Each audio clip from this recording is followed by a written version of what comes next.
Welcome back, everybody, to another episode of Mid-Tier Thoughts. I'm joined today by MuffinTop Tactical, so we're going to have a fun little conversation. What's up, guys? Go ahead if you want. Kind of just tell everybody like who you are, what you do. Well, MuffinTop Tactical we're a podcast. We have a rotating cast of characters on our show, and we come through and we just talk about all things 2A. We're going to be branching off into some other stuff, like history stuff. I'm going to start working on some kind of history style podcast, kind of like the one you did I just listened to one about Lexington and Concord, I believe, and then that you guys did. But I'm going to cover like the one I'm going to be working on is the Norco shootout, one of the OG bank robberies in California. They used a whole bunch of guns. But yeah, we're just a group of dudes. We're all competitive shooters. We kind of come at our stuff kind of at the competitive shooting 2A side of things. I know your guys is, and we're all preppers, really. It's like we all live we're based out of Wyoming, so you're kind of out of what I don't know if I want to give away where you're at. I don't know if it's super secret stuff. I've done it before. I'm in North Idaho. Yeah, so my co-host is in Washington. Yeah, so you're in Idaho. I'm in Wyoming. We like to have a little bit extra beans and bullets laying around, Absolutely, man. So yeah, that's us. Yeah. We don't take ourselves too seriously. That's where the MuffinTop and MuffinTop Tactical came from. We were at a shooting match one time, and we were squatted up with a bunch of military guys, and they were like, "Who are the guys? They think they're so cool," because it was a kit match. We were wearing full kit, and they were the military guys that don't think that civvies should be allowed to, LARP. Basically, we were LARPing, but. Yeah, and then I'm like, oh, I'm MuffinTop Tactical, and then it turns out we kind of kicked most of their butts, because whatever, we're just doing our thing, Exactly. Yeah, that's kind of my thing is that our whole deal with getting this started with our podcast was, being like, hey, I don't want people to feel like you have to be some kind of special operator, Navy SEAL, Army Ranger, whatever, to have an opinion on this stuff. And that was kind of our whole thing was we're just two average dudes. And it's like, you've got some kind of high tier operator guy out there telling you how to live and what to do. And it's like, well, that's great, bud, but I don't have $1 million company behind me. Right. That like I don't have the money to just go out and have like 17 pairs of cry pants. Right. So, yeah. Like at what? Yeah. Like I'm married, wife, kid, make $60,000 a year, homie. Like, where do I fit in? Oh yeah, absolutely. And I think people see on the internet, like they watch like Grand Thumb and they watch guys like that, Grand Thumb was Air Force guy, and I will never trash them like that. They do a great job of what they have, but also they're making a ton of money off their stuff. Where, like you and I, we're kind of the small fish in the big pond, and we're just trying to gather our gatherers, like we're starting from the bottom. Now we're here, Yeah, exactly. And that's exactly. That's where it's at, and I think that's the other thing too, is as we kind of transition out of the GWAT, that we see more people that kind of gravitating towards like the average guy. Right. And I think we're kind of like the wool's kind of coming down off people's eyes sometimes and seeing that like, oh, like, I'm not trying to detract from what anybody did, but in certain contexts, you're like, maybe the fact that like how a Navy SEAL sets up his plate carrier doesn't actually really matter to me in my scenario. Right. I'm not a Navy SEAL. I'm not doing Navy SEAL shit. Yeah. I'm not a super Delta. One of my buddies said, I'm not a Navy SEAL Delta space gunner, door gunner. He's like, yeah, we don't. I just need to be able to make sure I have enough ammo and water on my body, and like in a SHTF scenario, everybody thinks, oh, you got to have all, like, if you're not having ceramic plates, you're a poor, or if you run steel plates, you're you're not cool. Well, guess what? If in a shit hits the fan scenario, the whole point is not to get shot at all. Because in a true, like mid-tier thought, you guys are kind of on the prepping side. In a true, you talk about the in Minecraft or the big igloo rolls through. If you don't have ways of stopping the bleeding or even getting to a surgical center, all the body armor in the world doesn't help if you skip one off the plate and take one in the shoulder. I mean, and plus, body armor's heavy. Yeah, no, oh, absolutely. Well, that's one thing I thought was interesting. I saw this. I was scrolling through Instagram today. AR500 put out a thing, and they were like, we know like the reputation we have out there for Spalding and for Spalling and everything, for getting hit with steel plates, and they're like, what our thing is, it's like if things go down and you actually have to do stuff, like there's a logistical breakdown to where if you got hit in your ceramic plates, you're not going to want to wear those again. You can't replace those, but with our steel plates, you can just keep wearing them. And I was like, dude, in what scenario? I was just thinking about this, and I was like, the fact that you're saying like trying to sell this as a logistical issue to me, I thought was kind of funny because it's like, holy, I'm shot in the chest, right?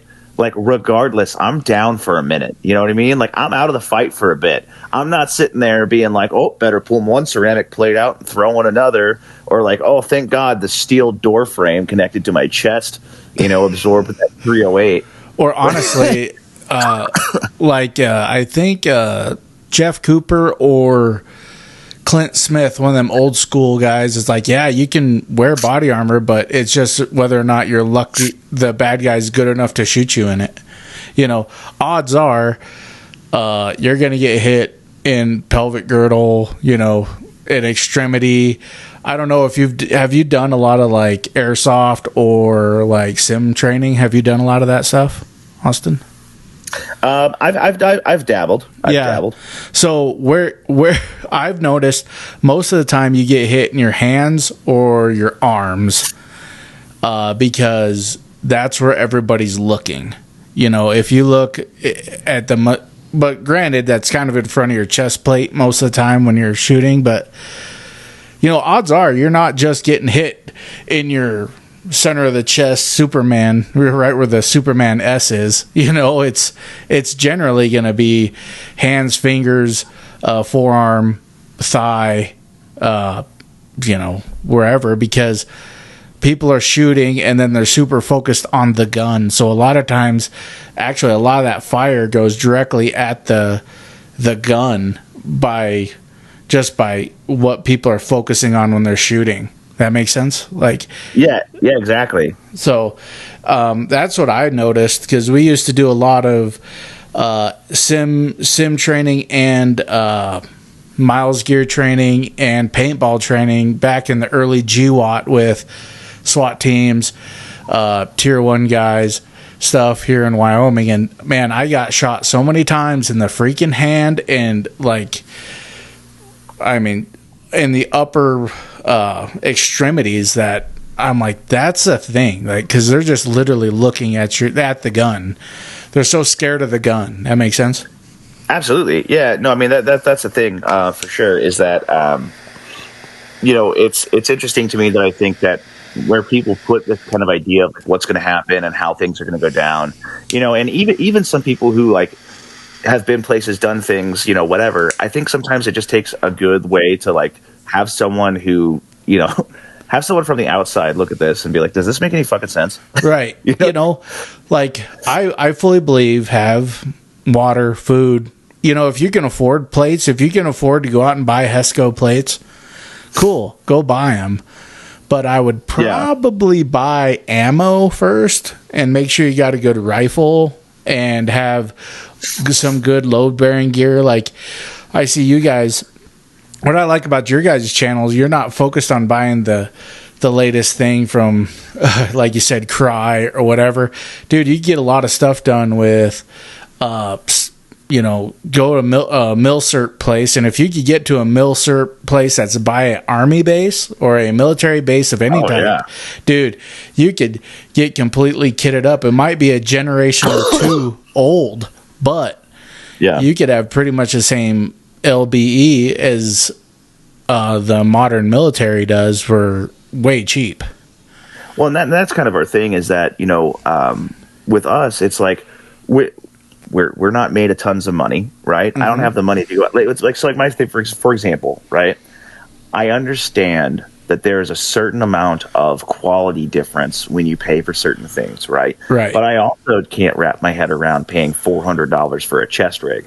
You know what I mean? Right. It's like I could buy, a Glock 19's worth of chest rig. Right. I just can't get around that. Where I'm like, I understand. Like I said, I understand quality difference and everything, but at the same time, it's like, dude, what exactly am I getting that this, what is making the $300 difference? And that's kind of where my thing is that there's a lot of stuff out there a lot of people overlook because it's older or this, that, or the other, and it's starting to come back into fashion now. Like one of the biggest ones I see now is the tap system coming back. That's like the flat chest rig that holds the 7 mags on the backside, and then you got the molly on front. And when those were new, everyone was like, "Oh, these are gay." Chest rigs are gay. You need armor. And now there's a resurgence to where everyone is like, "Oh, this thing's sick, and it's $30." And it's like, yeah, it's like some other companies making literally the exact same thing, but it's charging, but charging $199 for it or something. Yeah, or like my personal favorite that I like to trash all the time is GBRS, which in my head stands for Goobers Buying Retarded Shit. And so, they have this modular chest rig, right? It's $149, and it's literally just straps that aren't put together yet. Like, it's not even like a base of a chest rig. It's just it's like a Lego set, right? And I'm like, what's next? The next year, are they just going to give you like a sewing machine and nylon, call it the modular rig for $200? Wow. So you got to do all the sewing for it. No, so let me rephrase that. It is sewn, right? But it's like it's literally like a Lego set. You have to tie all the pieces together and put it all together. Like, it's not like a base rig with molly on it. It's just it looks like a skeletonized thing, but you got to figure everything all out and put it all together. Like, it's not like you can just get it and put it on and have something. Like, it's like, dude, I got way more other buckles. I got other shit I can do. Like, I could do that, or people shit on Condor, but I could still buy a Condor LBE gear for a lot less than that. And people shit on Condor, call it airsoft stuff, but guess what? I've got a pretty nice Condor rig that I don't hate. Well, I just did a video on my YouTube about one. I called it my Minuteman response rig, and it's a Condor hydro pack hooked up to one of their chest rigs, and I've had that thing for a decade. So I've ran it pretty hard, and I haven't had any issues. Yeah, and who's that company that, remember James Yeager? You remember James Yeager? Oh yeah. So, God rest his soul. But who's that company who was always boosting one of his boys? SOE. Okay. Oh yeah. So I bought one of their chest rigs, and it was so expensive. It was very expensive, and I don't know how you feel on language on your podcast, but you're good, dude. Yeah, it's on the back. It's got SOE gear, made in the motherfucking USA, and hoorah, and it holds 4 mags.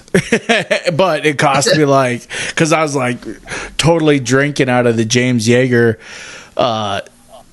and so I bought it. But then I'm like, man, this thing is it's okay, but I got 4 mags, and I'm like, I could have been way better off, way cheaper with something that isn't made by some guy that's being boosted, and yeah. I think that guy that owns that company may even be a felon. I don't know. I think I heard something about that. He can't even own guns, but not. I mean, I think their gear is good. But if you want the bro, I call it the bro gear, if that's what you want, yeah, go for it. But I'm like you. I've got a lot. I shoot a lot. So my ability to afford the coolest bro gear is outdone by the needing of buying ammunition. It's yeah. I don't don't buy these things and they sit in my safe and I stare at them because they're pretty. You know, I actually use my shit. Like, so Yeah. when people are telling me they bought another set of Cries, I'm like, why? Because you ate too many Pop-Tarts and you outgrew your first set? Well, Yeah. I mean, I can't talk. I'm a fat bastard too. But guess what works just as good as Cries? I found Carhartts with the double knees on the front. If you have a little bit of sewing skill, you can untuck that double knee front and throw in a couple other layers of like denim and shit, lay it back over and resew it. Dude, you've got a upper thigh to mid shin knee pad. And people like look at me when I'm wearing like Carhartt stuff, but I've customized it a little bit because I know how to run a sewing machine. They don't realize that knee pad goes all the way from my mid thigh to my mid knee. I mean my mid shin, and I think they're just, you know, here's a word we all hate, is just as good. I think they are. You know, like. Well, you know, and my thing is, it's like, so on one of my last deployments, we acquired some Cries off a truck. And acquired. I have one pair of Cry pants, and it's like my mentality is like, anytime I go to do something that I could be wearing them for, I'm like, yeah, but I only have one pair. I don't want to rip them. What if I break them? You know, or so, I blow the crotch out or whatever. Well, exactly. You know, and that's one thing too that I think is interesting is that I've kind of come to this way of thinking a lot more recently. So I think that a lot of times too, you get all the goon boy tactical type stuff, you know, and there's nothing wrong with that. Like, I'm fully supporting, go out and get me stuff, too. But, I mean, absolutely, I agree. But I think the biggest thing for me though is it's like, I look at kind of like trying to be more realistic about it, to where it's like you get some guys who are like, okay, I am loaded out and set up to go do. You know, I'm going to go do this like long range reconnaissance patrol. Either that or they're like, I'm going to get ready to go do like this quick and dirty, like CQB quick action raid. And I'm not. Like, I got a wife and kids at home, dude. Like, even if it's an SHTF scenario, like I'm the dude at home growing tomatoes, guarding the homestead. You know what I mean? Right. Like, that's where I'm way bigger on the idea of like community defense and like that idea of like the Minuteman, where it's not like, hey, I'm going to go on like, you know, a week-long patrol across the state and attack an objective. It's like, no, I'm going to be like, me and the other 12 guys are going to, you know, circle the wagons and fight off the Indians. Right. You know, that's where I'm at with that. That's realistically where I see it at. Because my thing is like, look, you dude, it's like, how many of you guys that are like prepared to, you know, go do all this stuff are actually prepared to just leave your family alone the entire time? Right. It's like that scene in The Patriot where he says, I have no principles, I am a father, or whatever, when he's like, exactly. And then they go, well, wars are not only fought by childless men, but he's like, well, you know, you guys are going to think a lot differently about a lot of this shit. And I tell these to these guys, like he's in Wyoming, I says, well, the government ever comes to my door, I'll tell them to fuck off. I'm like, well, you've got 3 kids, a dog, and a wife. No, you won't. You know, to a certain extent. You know what I mean? Right. A lot, you know what I mean? Realistically, it's like, but I mean, it's a lot different when it's actually happening and the battle. Like, we're right now, all we have for reference is watching the shit going on in Ukraine and Israel. You know, it's a lot different when that shit's going on in your town. You know, and you might get a different opinion one way or the other. You might be turned into the ghost of Kiev, but you probably are going to be trying to get water for your family to drink, you know? Yeah, and that's kind of where my thing's at is, you know, I like doing the tactical stuff. I like having, you know, all the gear and the kit, things like that to a certain extent, but also, you know, not to the extent of sacrificing on the, you know, food and water front, and making sure that it's like, because I look at it this way, right? And I've talked about this before on the podcast, so I'm kind of beating a dead horse here, but food is a weapon. And what I mean by that is, if it comes down to like an SHTF type scenario or any type of like threatened supply chain, anything like that, most cities are 3 days, and then all the stores are out of food. Even if you live in a small town, you got a Costco for some reason, 3 days, and that thing's empty, right? Without resupply. So if you run into a scenario like that, right, and you don't have long-term storage food, you haven't been canning, you don't have stuff stored up, you're not growing things, whatever, like you don't have food to last you until you can get more, you are at the whim of whoever can feed you. Right. Right. And it's really easy to hold on to morals and principles and politics until you're looking in the eyes of your starving children. And then all of a sudden you're like, I don't care. Like whatever they say, it's not worth, whatever they say, it's worth it because I have to keep my kid alive. And so at that point, it's like one of the things I've said is like, if another country wanted to conquer the United States, they wouldn't have to fire a shot. If you somehow took out the power grid, right, and just showed up on the coast 6 weeks later with food, you win. Well, I mean, you're not wrong, because people have less than a month's worth of medicines. They got less than a month's worth of food. They got, well, I'd say less than a week's worth of food. Right. They're ordering DoorDash, and they have no preps set aside. And if the water stops flowing, they have no way of getting water. It's yeah. Go ahead. Oh, sorry. I was going to say the other thing about that too is the other thing that people don't think about as well is like, because people think like, oh, I'll just keep everything and blast anyone that comes for my beans. It's like you could also, again, using it as a weapon, right? Think about how much goodwill you can buy yourself with food, right? If you know that you have enough to store for yourself, right?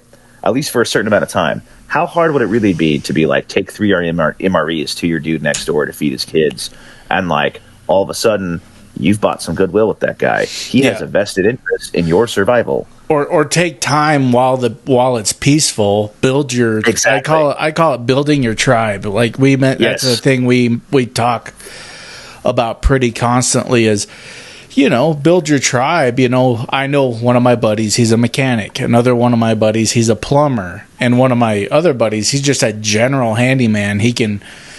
If it goes wrong in your house, he can fix it. I got plumbers, I got welders, I got guys that are good hunters. I got, and a lot of it, and I don't want to brag, I've made these contacts throughout my life, and a lot of it is I'm kind of like, oh, Chris, he vouches for you. So yeah, okay, we'll do I say, build your tribe and really take the time in the peacetime to judge their character and keep them around or kick them out. Absolutely. Yeah, I think that's a big part of it too, is that I think is one of the more valuable things you could do to be a prepared person outside of having, like, I think if you're, outside of having, you don't necessarily need to have the $600 kit, you know what I mean? Right. You don't know who your neighbors are kind of thing. And so I think that it's that like dichotomy of what's actually useful versus what's going to make me look sick as fuck on Instagram. Right. Right. Yeah. Like, I want to look good on Instagram. So, like, do you read a lot of books? Do you read, like, so there's some book series that I like to point people towards. There's like the 1 Second After books where the EMPs hit. I love that. Yeah. And then there's the Glenn Tate books. I believe those are, Glenn Tate, he wrote the 299 Day series. Have you read that? I haven't read that one. That's a good. I've read the 1 Second After, and not the Glenn Tate ones. Check the Glenn Tate 299 Days ones out. It's about a guy. There's like big collapse and stuff happens. Like, it's an economic collapse. And there's another one written by A. American. It's the Going Home series, and that's about like an EMP. I've read that one before. Yeah, like that one is how I'd see like the EMP. That would be my way of doing it. Would be like building your tribe, because he took time, had reasonable preps, and he built a tribe, and it really helps him out in the end. And yeah, exactly. Yeah, I think a lot of people should look into reading some of these books. Yeah, they're works of fantasy at this point, but a lot of these people have put a lot of thought into, and honestly, it's just fun to read them, or listening to them on audiobook. If you're like me and an equipment operator, I run equipment for 12 hours, so I can get a lot of audiobooks listened to, So yeah. Well, and I think it's a good way to just to kind of change your mindsets on certain things, or just see different ways of doing things. Because there's stuff I've read in books like that where I'm like, oh, that's actually a really good idea. I wouldn't have thought of that, you know. And same thing with like when it comes to YouTube or anything like that. It's like branch out outside of the dudes who are that have the huge channels and kind of trickle your way down. Because every now and then you run across some stuff where you're like, oh wow, you know. And that was kind of, again, going back to the podcast thing, that was kind of the whole point behind this, was like, let's find those dudes who are putting out good stuff but like they just don't have that reach yet, and kind of help elevate them. Because that's the thing, is I think there's a lot of stuff out there, and I always go back to the same guy. There's a dude on YouTube called Such Double Ot. It's SOOOTH or TCH00, right? Yep. And he also has like a Sensible Prepper channel, things like that, right? For just like kind of looking in and seeing like, oh, that's different or whatever, that's cool. Yeah, It's a decent channel. I've watched his stuff. But he's never had a negative review on anything in his life, right? Yeah, I think he's definitely one of those dudes that's been bought and paid for. You know? Right. So that's my thing, is like, if you want a kind of an informational thing, but you know it's biased going into it, like, go check him out. But he does have like some interesting like little like tricks and tips on like prepper stuff on this prepper channel. But like on his gun review thing, I have never seen a gun review of his that didn't end with like, this is the best gun I've ever bought. Yeah, this was such a good buy. Yeah. Yeah. Yeah. I've watched a lot of his stuff and it's hilarious. So. Yeah, and so that's kind of my thing, is it's like going into that, it's like using him as an example. Like, understand that sometimes people are trying to push stuff, you know, and that's like, even with me, I've had companies approach me or like send us some stuff, and it's like, but I'm always trying to be very clear about like, hey, this company sent me this. This is for free. Like, I'm just checking it out. If I like it, I'll let you know. If I don't, I'll let you know, because I'm small enough at this point that I'm not making any money on this anyway. So, well, and honestly, I think you can. I would rather build my brand, like the MuffinTop Tactical brand, like if and when we start branching into the YouTube space, because honestly, by the time we cycle through all the guns that we have and talking about them, like between the 6 or 7 regular co-hosts I have, that takes quite a while. That way we don't have to branch out and take money from people, you know what I mean? I could probably have 6 or 7 years worth of YouTube videos if we did a couple videos on just the shit that we have, you know. Yeah, and that's the thing I think is interesting with it, is just kind of going through that and just seeing, who's kind of bought and paid for with some of these things, and who. Okay, stand by. We're going to try to bring him back. Hold on.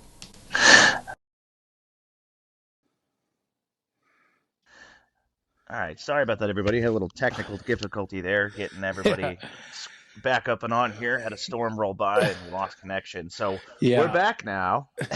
Fun. Yeah, it might have been the FBI van number 3 down the road killed our feed.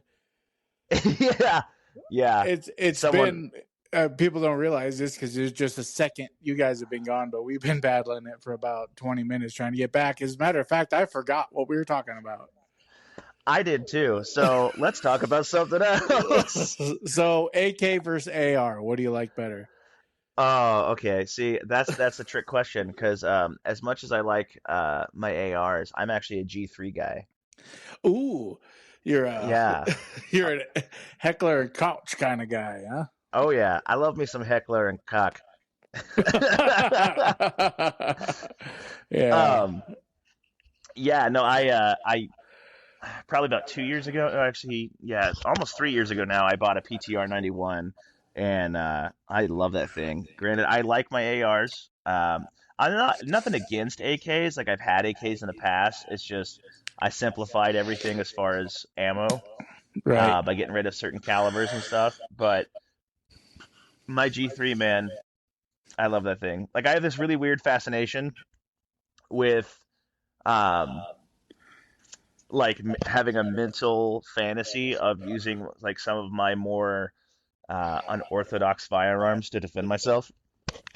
Yeah, like Having a dream, you like using my Smith and Wesson Model 19 revolver from the 1960s. That's legitimately like nickel finished, and I just now used it. That's a dream. So Yeah, like I have a Remington rolling block that I had restored in 7 millimeter Mauser, and the likelihood of me grabbing that in any defensive scenario is not zero, but it's pretty low. But just the idea of being like, "Yeah, I got him." then you whisper in their ear and go, "Just as good, Yeah, just as exactly. good." As I go and take his cry pants. Yeah, yeah. So I see you're proudly a member of the carry handle gang. Oh yeah. Yeah, me too. I've built. I don't know if I've sent you the pictures yet, but I've built legitimate good representations of the Gordon carbine and the Shugart rifles. Yeah. And yeah, and there's always something romantic about the carry handle on an AR and the stuff that was going on in the mid early 90s and earlier. I mean, Stoner was a Yeah. genius. Well, it's like my carry handle AR, I got when I was working at the local gun shop I used to work at, and we would do police trade-ins all the time. And so this department came in and got rid of their Colt SPO1s, and Oh, sick. I picked the thing up for like 450. Like it was nothing. I bought it for like the price of a palmetto, and that's just because they didn't want anything for them, and so I was like, "Yep, mine." So put Yeah, the I would Brownells have. 4 power on there and on the top, and then that was it. And dude, I love that thing, but my whole thing Is with that that is it's go ahead. is that a 20-inch gun? No, it's a 16. Oh, that's sick. Yeah, I'm jealous. that was my whole thing with that was the thing I like about it is I was joking around with my buddy. I was like, dude, everything's cyclical in the sense that like carry handles were the original way, and then we mounted optics on top of them, with as far as like 4 power scopes, right? And like the retro style ones, and then we started putting red dots on them, and then we're like, this is way too high. We need flat tops. We need to go as low as possible. I'm like, okay, too low. Okay, now we're gonna go to like a 1.93 mount. Okay, now we need to go a little higher. Now we need to go a little higher, and like we're just back to carry handles. Yeah, we're back to carry handles without carry handles. I've had that And it conversation with my buddies too, and I think I got it off of a YouTube video. But yeah, it's like literally the shit that the Delta guys are doing back in Mogadishu, like the Gordon rifle, is back in vogue now. It just looks a right. little different. Well, it's like it's almost like they had it right the first time. It's almost like Eugene Stoner knew what the fuck he was doing. Weird. You mean the original designer of the gun that hated the A2 style sights when they came out with them? He hated them.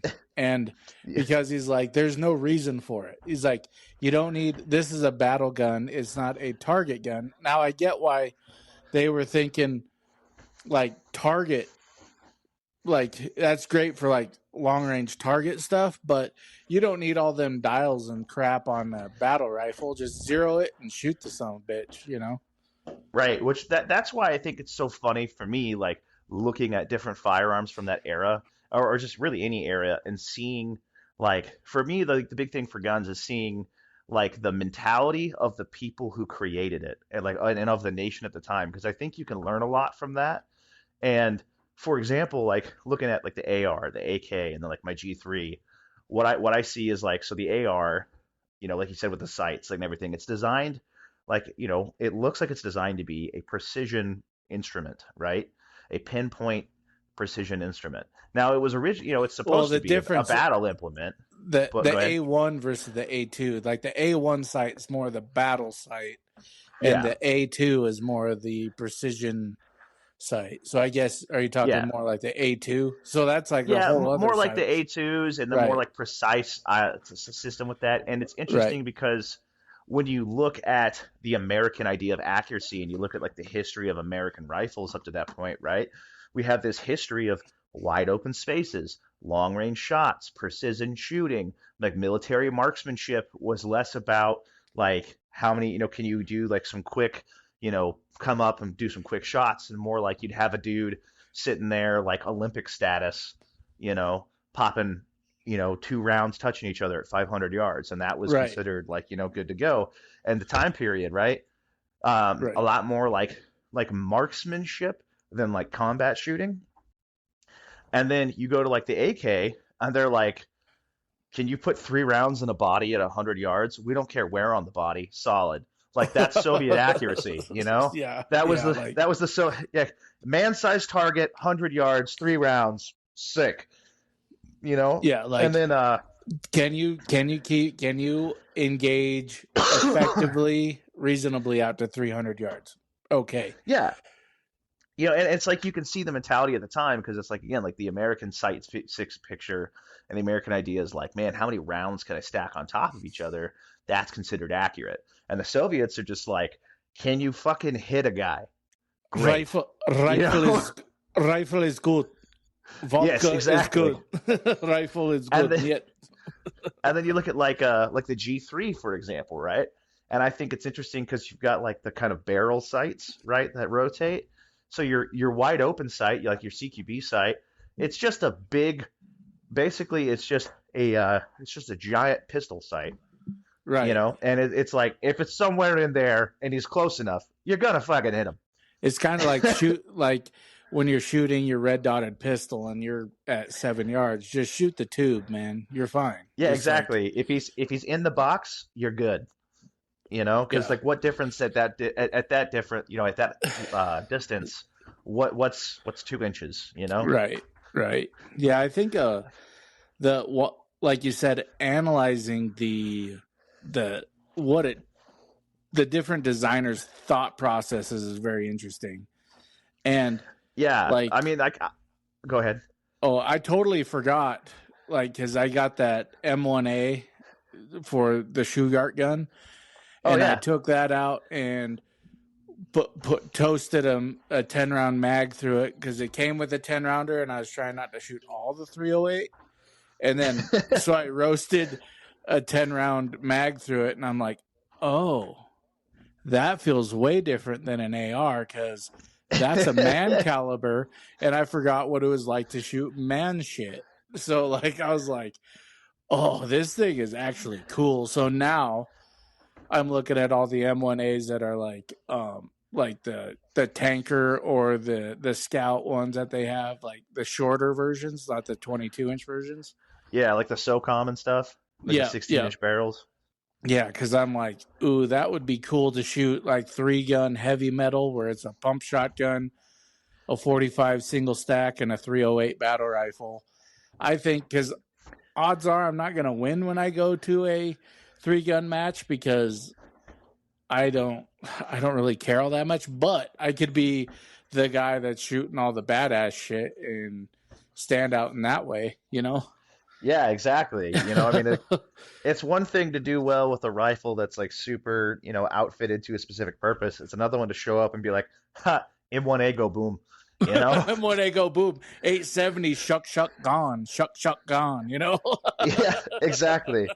But no, that's the thing I think is interesting with that kind of stuff is kind of diving into that. And like for me, one of my favorite things is just the unbridled optimism of iron sights on milsurp rifles.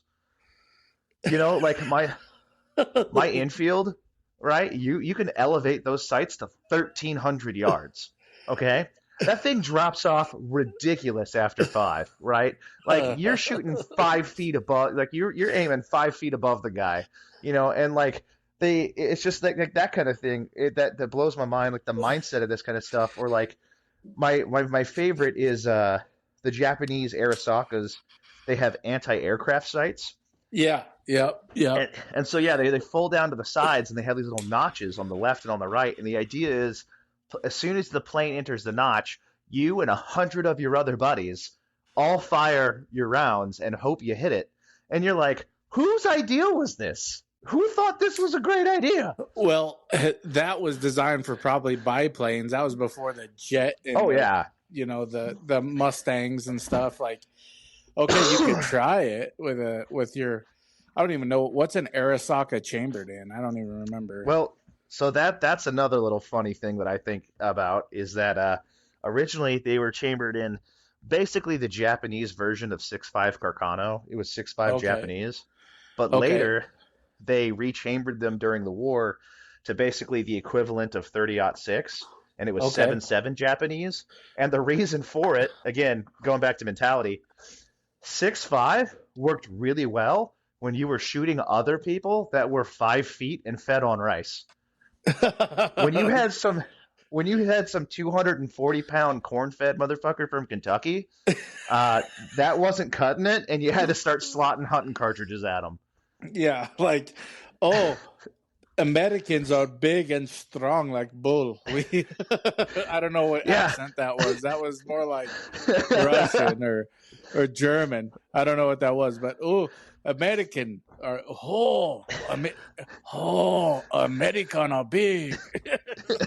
Yeah, I mean that's my thing is like they literally had to completely redesign the chambering of a firearm for the entire military because they're like these corn-fed fucks don't go down easy. And then here we come running across with the greatest battle implement ever devised, according to Patton, shooting 36 rounds at them, and they're getting yeeted, deleted to like, yeah, I they mean, were I probably always think like, it's holy shit. I think it's So wild when you start thinking like we were literally just yeeting hunting cartridges at each other all the time, like yeah, on the reg. yeah, like World War II was legitimate. Like 8 millimeter Mauser is no joke. That is a Oh serious no! cartridge. Like it's basically 30-06. But like holy Well, the thing smokes, that because gets you me is like you look at like the BAR, right? That is a full auto, like 24-inch barrel, 30-06, and they'd give it to some dude who's like 5'6" from Ohio. that guy better have ate his Wheaties. That's all I'm Yeah, saying. they're like you weigh 110 pounds. Here's a rifle that's a fifth of your body weight. Hey man, if Bonnie from Bonnie and Clyde could wield a Colt Monitor rifle, which is basically the same thing, Yeah, and she probably weighed 90 pounds dripping wet. I'm just saying. But you're right.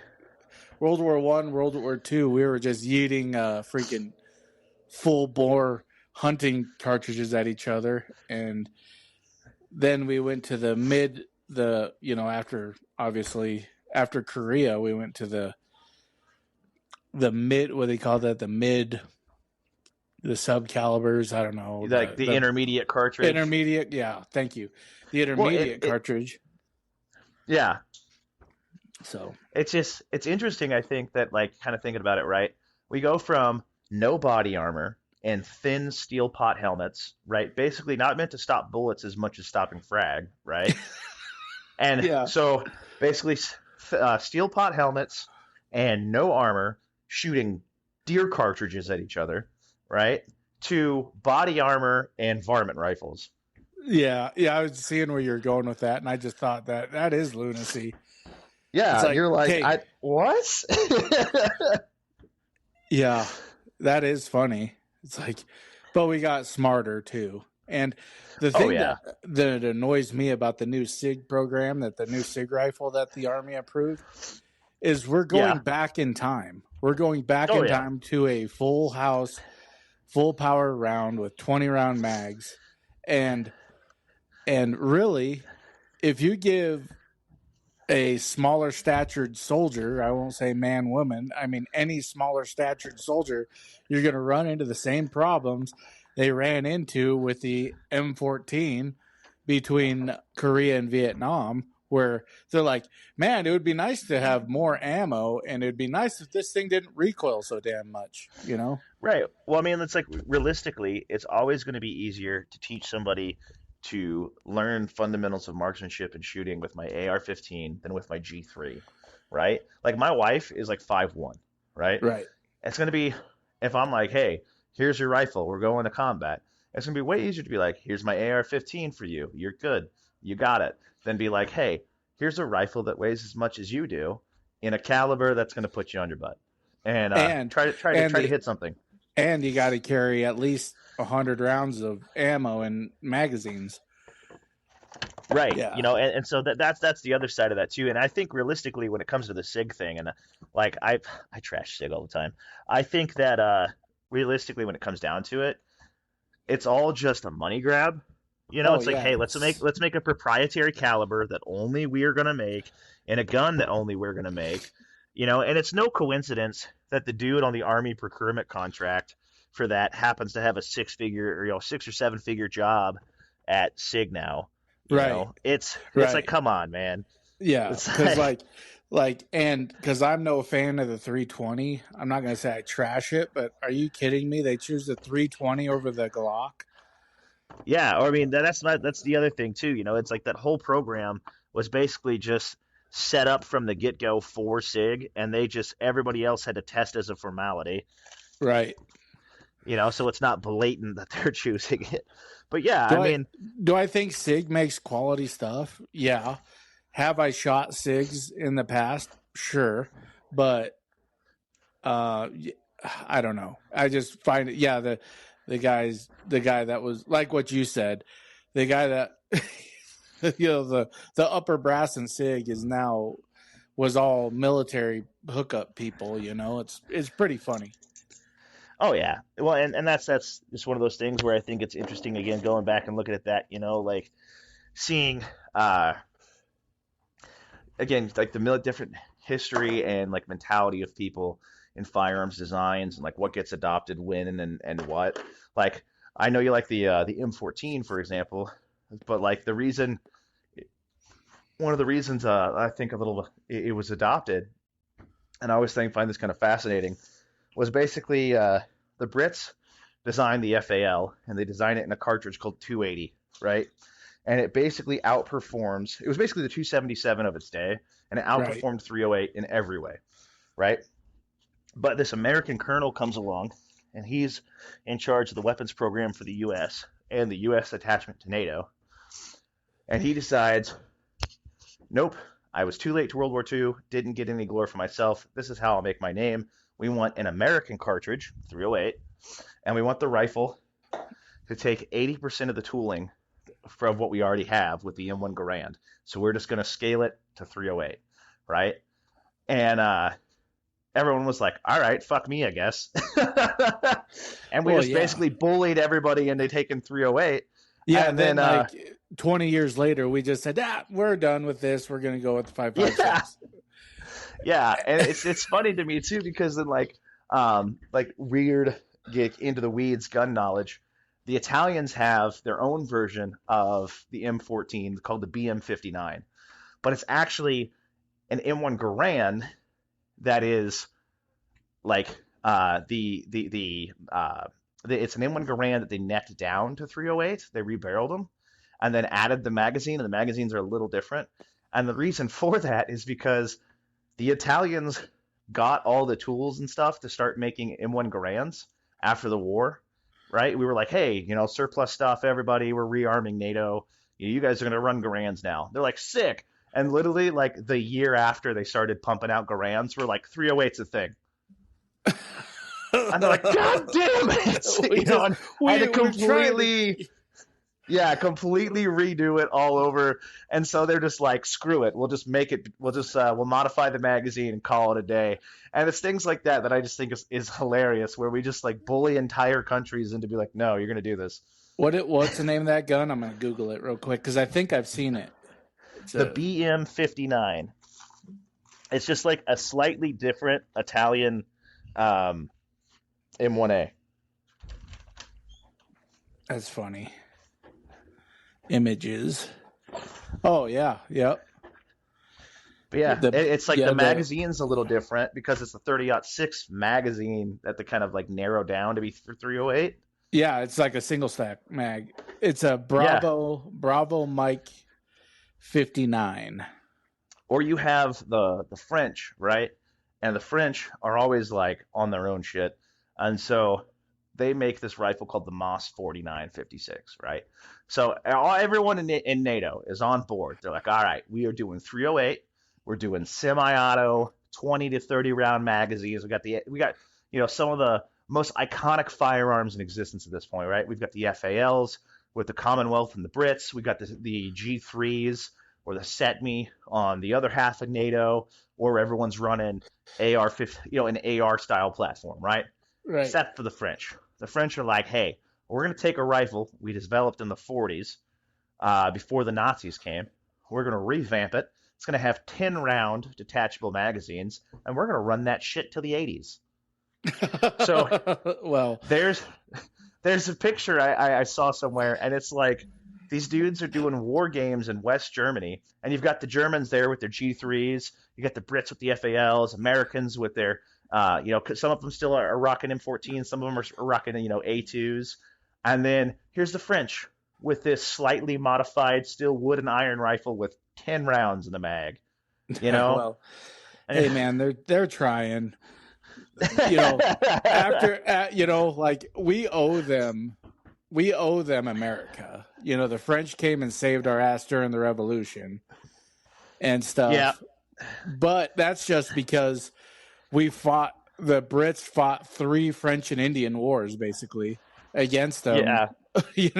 But, everybody doesn't realize that the French and Indian wars, there's multiple, like that was a thing. Like, oh yeah.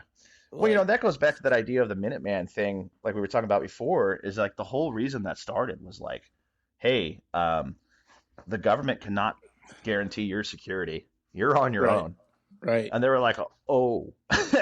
And it was interesting actually going with that Lexington and Concord video, like diving into a little bit of the research on it. Right. So. All right. Yeah. So yeah, man, it's been great talking to you. As far as like where to find me, I'm on YouTube at Mid-Tier Thoughts. And I'm also on Instagram, Mid-Tier Thoughts, and as well as Not the ATF AJ. And I'll send you the deets, and you can do with that as you wish. But yeah, so Instagram, YouTube. Also, you can just go to www.midtierthoughts.com. We've got some good merch on there as far as shirts and stuff go. I designed a bunch of shirts and put them on there. Yeah, so. Yeah. The Ruby Ridge and the Waco ones are sick. Once in the next couple of weeks, I'm probably gonna be ordering them, and check them out on Spotify too. I have a podcast. Yeah, you got a podcast. The whole reason, mid tier. You want to spell that? Because I don't know. We got a lot of graham cracker eaters sometimes that listen to the podcast. No offense, because I love graham crackers too. So just spell it out for them real quick. MIDTIER thoughts. THOUGHTS. Yep. If you type that stuff in on Spotify, then the website and everything, you'll find these guys. Austin and his homies are great dudes. And for me, it's MuffinTop Tactical. Muffin, like the delicious pastry. Top is the top of the muffin, and tactical. You can find us on Facebook, MuffinTop Tactical, and Instagram zucked me 3 times, so it's like MTT_podcast_1911. Like I literally had my Instagram for like 3 minutes, and then they zucked it. And then nice. always email us at muffintoptacticalpod@gmail if you have any questions. So obviously, well, Austin, we'll see you here in the after hours. Sweet, sounds good. See you then. All right. Yep.